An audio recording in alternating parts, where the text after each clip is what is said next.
చూస్తూ ఉన్న దేవుడు ఏం చేస్తున్నాడు? మీ బాధలను పరిశీలిస్తూ ఉన్నాడు.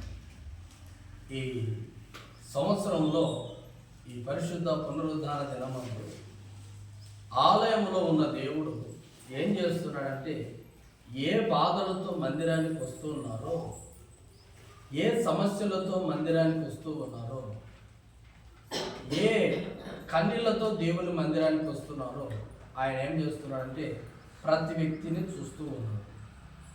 ప్రతి వ్యక్తిని చూస్తూ ఉన్నాడు. ఈ రోజున నన్ను చూస్తూ ఉన్నాడు, నా గుండెల్లో బాధను చూస్తూ ఉన్నాడు, నాకున్న సమస్యను చూస్తూ ఉన్నాడు, నాకున్న వేదనను చూస్తూ ఉన్నాడు. ఈ రోజున మిమ్మల్ని చూస్తూ ఉన్నాడు, మీ బాధను చూస్తూ ఉన్నాడు, మీ బాధలు చూస్తూ ఉన్నాడు, మీ గుండెల్లో ఉన్న వేదను చూస్తూ ఉన్నాడు. ఆయన పరిశుద్ధ ఆలయంలో వచ్చిన ప్రతి ఒక్కరిని చూస్తూ ఉన్నాడు. నన్ను చూడలేదులే అనుకోకూడదు, నన్ను చూడలేదులే అనుకోకూడదు. నిన్ను చూస్తున్నాడు. నీ పై రూపాన్నే కాదు. దేవుడు అంటున్నాడు, మనుషులు పై రూపాన్ని చూస్తారు, నా వేషధారను చూస్తారు, కానీ దేవుడు అంటాడు, నేను నీ హృదయాన్ని చూస్తూ ఉన్నా. హృదయంలో ఏముంది? బాధ ఉంది. హృదయంలో ఏముంది? వేదన ఉంది. హృదయంలో ఏముంది? దుఃఖం ఉంది. హృదయంలో సంతోషం ఉంది, ఆనందం ఉంది. హృదయంలో అన్నీ ఉన్నాయి. కానీ పై రూపం ఏం చేస్తుందంటే వాటన్నిటిని కప్పుతుంది. పై రూపం ఏం చేస్తుంది? వాటన్నిటిని కప్పుతుంది. బాధన, వేదన, శోధన, వీటన్నిటిని ఏం చేస్తుంది? పై వస్త్రం ఏం చేస్తుంది? కప్పుతుంది.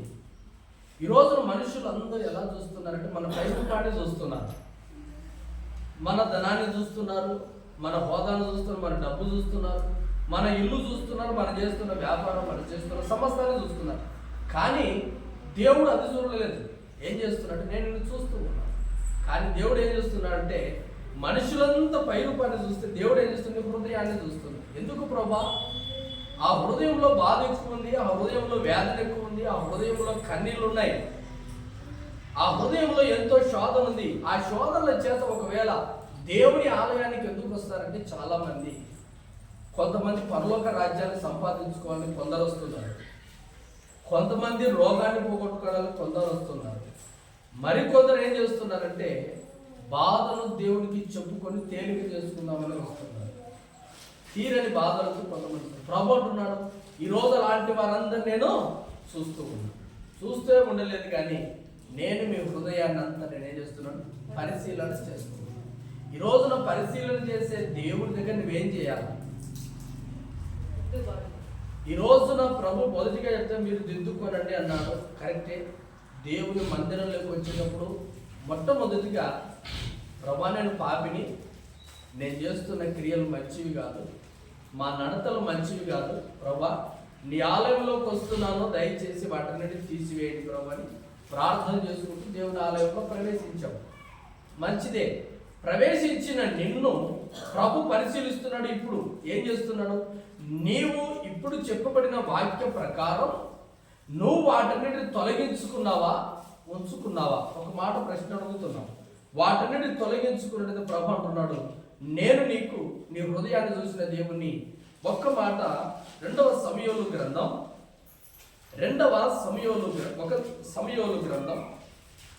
మొదటి అధ్యాయం సమూయేలు గ్రంథం మొదటి అధ్యాయం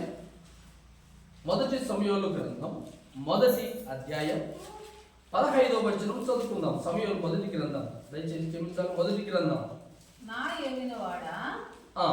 17వ వచనం.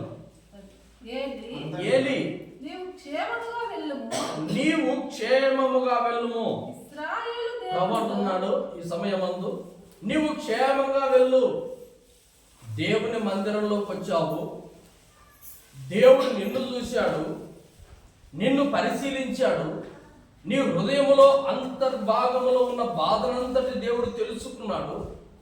తెలుసుకున్న దేవుడు ఒక మాట మాట్లాడుతున్నాడు సేవకులతో, నువ్వు క్షేమంగా వెళ్ళు. ఎవరితో అంటున్నాడంటే హన్నాతో. ఎవరితో అంటున్నాడు? హన్నాతో ఒక మాట, నువ్వు క్షేమంగా వెళ్ళు. ఎందుకు వెళ్ళాలి క్షేమంగా? అంతవరకు తన జీవితంలో క్షేమం లేదు. 8వ వచనంలో చూడండి, 8వ వచనంలో చూడండి. హన్నా, నీవెందుకు ఏడ్చుచున్నావు? నీవు భోజనము మానుటయ్యేలా నీకు మనోవిచారం, ఒక మనిషిలో కలుగుతున్న బాధలు భర్త చెప్తూ ఉన్నాడు. ఎలా వచ్చింది మందిరానికి? ఏడుస్తూ వచ్చింది, భోజనము లేకుండా వచ్చింది. మనోవిచారం చేత ఒక వ్యక్తికి బాధ కలిగితే ఇవే కలిగేది. భోజనము చేయాలన్నా వంట పట్టదు, ఎప్పుడు కన్నీళ్ళే. బాధను బట్టి మనోవిచారం కలిగింది. ఒక వ్యక్తులు ఒకవేళ ఇలాగనే, నా జీవితం ఎందుకు ప్రభా ఇలాగ మారింది, ఒకప్పుడు నేను బ్రతికిన బ్రతుకు వేరు, ఇప్పుడు బ్రతుకుతున్న బ్రతుకు వేరు. ఒకప్పుడు నేను జీవించే జీవితం వేరు, ఇప్పుడు జీవించే జీవితం వేరు. నా జీవితం ఎందుకు ఇలాగ మారింది? హల్లెలూయా. కొద్ది నిమిషాలు ముగించబోతున్నాను నాకు ఇచ్చిన సమయంలో. నా జీవితం ఎందుకు ఇలాగా అయిపోయిందని మనోవిచారం అంటే మందు లేదు, మనోవేదనకు మందు లేదు. నీ జీవితం ఎలాగ మారిందో దేవుడికి తెలియదు కానీ, దేవుడికి తెలుసు కానీ నీకు తెలియదు కానీ, మనోవిచారం చేత వచ్చిన దేవుడు అంటున్నాడు నేను నిన్ను పరిశీలిస్తున్నాడు. ఆ రోజున హన్నాను పరిశీలించిన దేవుడు నిన్ను పరిశీలిస్తున్నాడు. ఈ రోజు మందిరానికి వచ్చావు, దిద్దుకోమంటున్నాడు. దిద్దుకున్న నీతో ప్రభు మాట్లాడుతున్నాడు, క్షేమంగా వెళ్ళు. ఏమంటున్నాడు? క్షేమంగా వెళ్ళు. ఎందుకంటే నేను పరిశీలించాను, నేను నీ బాధలు చూశాను. అయితే నీవేం చేయాలంటే హన్నాలాగా ప్రార్థన చేయాలి. ఏం చేసింది? ఈ బాధలన్నీ 15వ వచనంలో అంటాడు, ఇదిగో నేను అక్కడ నా ఆత్మ యెహోవా సన్నిధిని కుమ్మరించుచున్నాను. ఆ మాట అంటున్నాడు. ఏమంటున్నాడు? నా ఆత్మను యెహోవా సన్నిధిని అంటే తన బాధలంతా, తన మనోవిచారం అంతా, తన దుఃఖం అంతా ఏం చేసింది? మందిరంలో విన్నవించింది, కుమ్మరించింది. అంటే దేవుడికి తెలియజెప్పింది, రోజు మందిరంలోకి వచ్చావు, నీ బాధలు చెప్పుకోకుండా వెళ్ళద్దు. మందిరంలో నీవు మనోవిచారంతో ఉన్నావో, దుఃఖముతో ఉన్నావో, వేదనతో ఉన్నావో దేవుడికి తెలుసు. అయితే ప్రభు అంటున్నాడు, అడుగుడి మీకు ఇవ్వబడ్డాడు. ఒక షాప్లోకి వెళ్ళిన తర్వాత నీకు కావలసింది అడిగితేగా ఆ వ్యక్తి ఇచ్చేది. ఆ వ్యక్తి దగ్గర అన్నీ ఉన్నాయి, అడగని ఇవ్వడు. నీ దగ్గర డబ్బున్నా ఏమున్నా ఒక షాపు దగ్గరికి వెళ్ళిన తర్వాత అవసరమైనది అడిగినప్పుడు నువ్వు అడిగి తీసుకుంటావు, ఎందుకంటే సమస్తం ఉన్నాయి. అలాగ దేవుడి దగ్గర, దేవుడు సర్వ సంపదల గని, ఆ గని అయిన దేవుడి దగ్గరికి నీవు వచ్చావు, నేను వచ్చాను. వచ్చినప్పుడు నీ వేదన బట్టి, నీ బాధను బట్టి దేవుడిని ఏమంటారు? మనవి చేయి, అడుగు. అందుకంటున్నాడు, నీవు ఆ 15-17 వచనం మరొకసారి చదివితే క్షేమంగా వెళ్ళు అంటున్నాడు. ఇశ్రాయేలు దేవునితో నీవు చేసుకున్న మనవి ఆయనకు దయచేయుగాక. హల్లెలూయా. ఆయన దగ్గర చేసుకున్న మనవి నీకు దయచేయుగాక అంటాడంటే, చేసుకున్న మనవులన్నీ దేవుడు దయచేసే దేవుడు ఇక్కడ ఉన్నది. అందుకే పరిశుద్ధాలయంలో దేవుడు ఉన్నాడు. ఆ ఉన్న దేవుడు ఏమంటున్నాడంటే, నీవు చేసిన మనవులన్నీ దయచేసే దేవుడు ఏమన్నాడు? పరిశుద్ధాలయంలోకి ఎందుకు రావాలి? ఎందుకు వచ్చింది ఈమె? సమస్త బాధలతో వచ్చిన ఆమె అన్ని కుమ్మరించి బాధలన్నీ చెప్పి ప్రభు అంటున్నాడు, నీవు దయచేసిన వాటన్నిటిని పొందుకో అంటున్నాడు. ఆ దయచేసే దేవుడు ఇక్కడ ఉన్నాడు కనుక నీవేం చేయాలంటే, ప్రభా నాకున్న బాధలు ఇవయ్యా, నాకున్న శ్రమలు ఇవయ్యా, నాకున్న రోగం ఇదయ్యా. ఒక మాట దేవుడితో చెప్పలేవా? అందుకే మానవుని బలము కన్నా దేవుని బలము గొప్పది. దేవుని బలం ఉందిరా, మానవుని బలము అల్పము, స్వల్పము. కనుక బలవంతుడైన దేవుని ఏం చెప్పాలంటే, నీకున్న సమస్యను ఈరోజు చెప్పి నీ క్రియలు దిద్దుకొని ప్రభు యందు ప్రార్థన చేయగలిగితే నీవు అనుకున్న మనవులు నా ప్రభు దయచేయును గాక. ఆమేన్. ఆమేన్. హల్లెలూయా. హల్లెలూయా. అదే మరొక మాట చదువుతున్నాను. మొదటి దినవృత్తాంతముల గ్రంథము 4వ అధ్యాయము. ఇక్కడ ఒక మాట చదివి నేను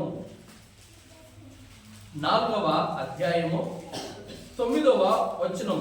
ఇక్కడ ఒక వ్యక్తి ఉన్నాడు, ఆ వ్యక్తి పేరు ఎబ్బేజు. హల్లెలూయా. ఎబ్బేజు ఉన్నాడు.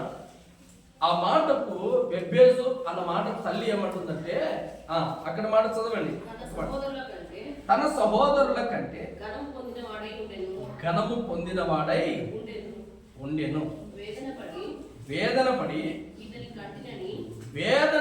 ఇతని కంటినని అతని తల్లి అతనికి ఎబ్బేజు అని పేరు పెట్టింది. ఎబ్బేజు అనే పేరుకు దుఃఖపుత్రుడని అర్థం. చదవండి. ఇశ్రాయేలు దేవుని గురించి మొరపెట్టి నీవు నన్ను నిశ్చయముగా ఆశీర్వదించి నా సరిహద్దును విశాలపరచండి. దేవునితో ఒక మాట మాట్లాడతావు, ప్రభా నా సరిహద్దులు ఒకప్పుడు విశాలముగా ఉండే లేవు ప్రభా. తల్లే నా పేరేం పెట్టింది? ఎబ్బేజు అనే మాటకు అర్థము దుఃఖపుత్రుడు. అంటే నా తల్లి వేదన పడికండి నా పేరే పెట్టింది దుఃఖపుత్రుడని. నా జీవితం అంతా దుఃఖంతోనే కొనసాగిస్తూ ఉన్నాను. అయితే నా జీవితంలో సంతోషం లేదు. నా సరిహద్దులు విశాలంగా లేవు, కుదువుగానే ఉన్నాయి. ఈరోజు నీ సరిహద్దులు కుదువుగా ఉన్నాయా? ప్రభు అంటున్నాడు, నేను చూస్తున్నాను నీ ఇరుకు నీ ఇబ్బంది సమస్యలు చూస్తున్నాడు. ప్రభు అంటున్నాడు, విశాలపరచును గాక. ఆమేన్. హల్లెలూయా.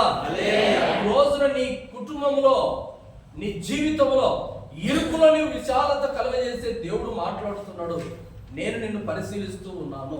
ఇక్కడ పరిశీలిస్తున్న దేవుని దగ్గర ఈ వ్యక్తి మొరపెడుతున్న మొర ఏమిటంటే, నీవు నన్ను నిత్యముగా ఆశీర్వదించి నా సరిహద్దులు విశాలపరిచి నీ చేయి నాకు తోడుగా ఉండ దయచేసి నాకు కీడు రాకుండా దానిలో నుండి నన్ను తప్పించుమని ప్రార్థన చేశాడు. దేవుడు అతడు మనవి చేసిన దానిని అతనికి దయచేశాడు. ఈ రోజున ఎబ్బేజు వచ్చాడు దుఃఖములో, అన్న వచ్చింది దుఃఖములో. ఇరుకులో ఇద్దరు వచ్చారు దేవుని సన్నిధిలోకి. వచ్చిన వాళ్ళు ఊరుకున్నారా? ప్రార్థన చేశారు. ఈ రోజున నీవు ఎలా వచ్చావో తెలియదు కానీ దేవుని మందిరంలోకి వచ్చిన నీవు ఏ మనవి చేయకుండా వెళ్ళకూడదు, ఏ ప్రార్థన చేయకుండా వెళ్ళదు. ఒక వ్యక్తి దేవుని మందిరంలోకి వచ్చాడు అంటే, ఒక షాపు దగ్గరికి వెళ్ళావంటే నీకు అవసరమైనది ఖచ్చితంగా తీసుకొని వెళుతూ ఉన్నావు. అలాగే దేవుని మందిరంలోకి వచ్చే తర్వాత కూడా నువ్వు ప్రార్థన చేయకుండా వెళితే నీకు ఆశీర్వాదం రాదు. దేవుని మందిరంలోకి వచ్చిన తర్వాత తప్పనిసరిగా ఆ వ్యక్తి అవసరమైన వాటిని ప్రభుని ఏమంట అడగాలి. ప్రభా ఇది నాకు కావాలి దయచేయి, ప్రభా ఇది నాకు కావాలి నాకు దయచేయి. నీకు ఏ పదవి ఉందో ఆ పదవును తీర్చబడాలి అంటే దేవుడు అంటున్నాడు, నీవన్నా అడుగు నీకు నేను దయచేస్తాను అంటున్నాడు. ఆ దయచేసే దేవుడు అంటున్నాడు, నేను ఆలయంలో ఉన్నాను, ఆలయంలో ఉన్న దేవుడు నిన్ను చూస్తూ ఉన్నాను, నీ హృదయంలో బాధను చూస్తూ ఉన్నాను. అయితే నువ్వు అడగకుండానే వెళ్తున్నావే, నీవు అడగకుండా వస్తున్నావు, కూర్చుంటున్నావు, ప్రార్థన చేయకుండా వెళ్తున్నావు. నీకే పొలం? ఒక షాప్ దగ్గరికి పోయి కూర్చొని ఊరికి వెళితే ఆ ఓనర్తో మాట్లాడి వెళితే నీకేమైనా దొరుకుతుందా? దొరకదు. అలానే మనుషుల స్వభావాలు కూడా ఉన్నాయి. దేవుని దగ్గరకు వస్తున్నారు, ఊరికే ప్రజెంట్ ప్రభావాలు కూడా మాట్లాడుతున్నారు, ప్రార్థన చేసుకుంటూ వెళ్తున్నారు. కావలసినది దేవుని దగ్గర అడగగలిగితే. ఎబ్బేజు జీవితంలో కన్నీళ్ళు ఉన్నాయి, బాధలు ఉన్నాయి. అయితే తన అన్నదమ్ముల కంటే తన సహోదరుల కంటే ఆ ఎబ్బేజును ప్రభు ఏం చేశాడు? హెచ్చించాడు. హల్లెలూయా. ఒకప్పుడు అన్నదమ్ముల కంటే హీన స్థితి. ఎప్పుడైతే దేవుని దగ్గర అడగడం ప్రార్థన చేయడం మొదలు పెట్టాడో ఆ వ్యక్తిని నా ప్రభు అందరికంటే హెచ్చింపులో పెట్టాడు. ఈ రోజున ఈ పరిశుద్ధ ఆలయంలో ఉన్న దేవుడు నిన్ను కూడా హెచ్చింపులోకి తీసుకొని వెళ్తాడు. అయితే ఏం చేయాలంటే ప్రార్థన చేయాలి. దేవుని దగ్గరకు వచ్చి ఒంటి చేతులతో వెళ్ళకూడదు. దేవుని ఆశీర్వాదం పొందుకొనే వెళ్ళాలి. పొందుకొని వెళ్ళాలంటే ప్రభు మొదటిగా మాట్లాడు, నీ క్రియలు నీ మాట సరిదిద్దుకో. దిద్దుకున్న నీవు నిన్ను ఇప్పుడు నేను చూశాను, చూసిన దేవుని నీవు చేసిన మనవి నేను దయచేయాలని కోరుకున్నాను. అయితే నీవు ప్రార్థన చేయాలి. ప్రభు సన్నిధిలో ప్రార్థన చేసి నీకు కావలసినది నా ప్రభు దయచేయునుగాక. నీ కన్నీళ్లను నీ బాధలను చూసిన దేవుడు వాటిని తొలగించును గాక. అందరూ మోకరిద్దాం, కొద్ది నిమిషాలు ప్రార్థన చేద్దాం. అందరూ మోకరిద్దాం. ఇప్పుడు ఈ సమయంలో నీ క్రియలు దిద్దబడిన నీకు దయచేసే దేవుడు నీతో మాట్లాడుతూ ఉన్నాడు.